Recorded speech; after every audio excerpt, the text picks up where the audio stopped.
जम्मूमध्ये पाकिस्तानची पुन्हा आगळीक बघायला मिळते आहे। घोषणेच्या 3 तासानंतरच पाकिस्तानने युद्धविराम तोडलाय। युद्धविरामाच्या घोषणेच्या 3 तासानंतर पाकने आपले रंग दाखवलेले आहेत। पाकिस्तानकडून जम्मूमध्ये पुन्हा गोळीबार करण्यात आलेला आहे। सीज फायरचं व्हायोलेशन पाकिस्तानकडून झालंय आणि त्याला बीएसएफने देखील सडेतोड उत्तर दिलंय। उधमपूर आणि सांबा सेक्टरमध्ये सायरन वाजवण्यात आलेले आहेत। नौशेरा उधमपूरमध्ये पाकिस्तानकडून शस्त्रसंधीचं उल्लंघन करण्यात आलंय। इतकंच नाही तर जम्मूमध्ये ड्रोन दिसल्याची देखील माहिती आहे। पाकिस्तानचे ड्रोन असण्याची शक्यता आहे। जम्मूत देखील गोळीबाराचे आवाज येत आहेत। जम्मू काश्मीरच्या सांबा सेक्टरमध्ये गोळीबाराचा आवाज जो आहे तो ऐकू येतोय। राजौरी बारामुल्लामध्ये पाकिस्तानकडून शस्त्रसंधीचं उल्लंघन करण्यात आलंय। पाकिस्तानच्या शस्त्रसंधीच्या उल्लंघनानंतर जम्मूमध्ये परत एकदा ब्लॅकआउट करण्यात आलेला आहे। पाकिस्तानकडून हल्ला होण्याची शक्यता आहे। एकीकडे पाकिस्तानकडून युद्धबंदीचं उल्लंघन करत गोळीबार सुरू झालेला आहे। पाकिस्तानचं ड्रोन देखील जम्मूमध्ये आढळलंय।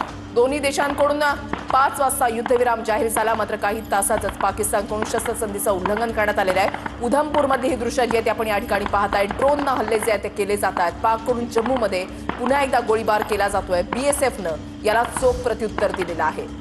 पूंछ आणि राजौरी आणि मेंढरमध्ये देखील गोळीबार आता सुरू झालेला आहे। पाकिस्तानकडून युद्धबंदीचं उल्लंघन करण्यात आलंय। अमेरिकेच्या मध्यस्थीमुळे भारत आणि पाकिस्तानमध्ये युद्धबंदी करार झाला होता, पण त्याचं 4 तासातच उल्लंघन पाकिस्तानने केलंय। उधमपूरमध्ये ड्रोन दिसल्याची माहिती जी आहे ती आता समोर येते। आकाशामध्ये ड्रोन घिरट्या घालतायत। पूंछ, राजौरी आणि मेंढरमध्ये गोळीबार करण्यात आलेला आहे। पाकिस्तानकडून शस्त्रसंधीचं उल्लंघन करण्यात आलेलं आहे। उधमपूरमध्ये ड्रोन दिसल्याची माहिती आहे।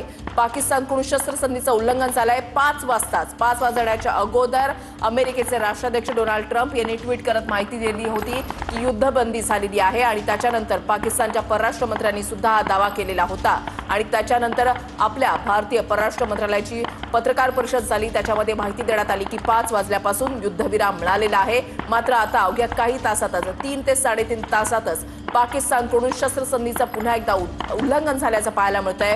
पूंछ, राजौरी आणि मेंढरमध्ये गोळीबार केला जातोय। उधमपूरमध्ये ड्रोन दिसल्याची देखील माहिती आहे। राजौरी, बारामुल्ला आणि सांबा सेक्टरमध्ये सुद्धा पाकिस्तानकडून गोळीबार केला जातोय। जम्मूच्या सांबा सेक्टरमध्ये गोळीबाराचे आवाज स्पष्टपणे ऐकू येत आहेत। पाकिस्तानकडून पुन्हा एकदा शस्त्रसंधीचं उल्लंघन झालंय। संध्याकाळी 5 वाजता दोन्ही देशांमध्ये युद्धबंदीचा करार झालेला होता। अमेरिकेने त्यासाठी मध्यस्थी केलेली होती।